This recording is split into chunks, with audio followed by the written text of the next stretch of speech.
out for a little short ride here.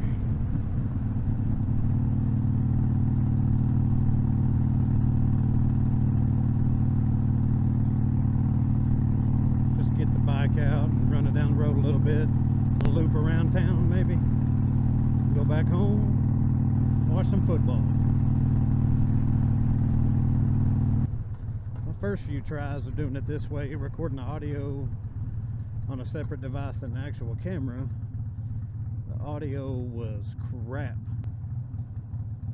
So we'll see if I can tie the two together, make y'all a little better video than just watching some riding and some music. But that gets boring.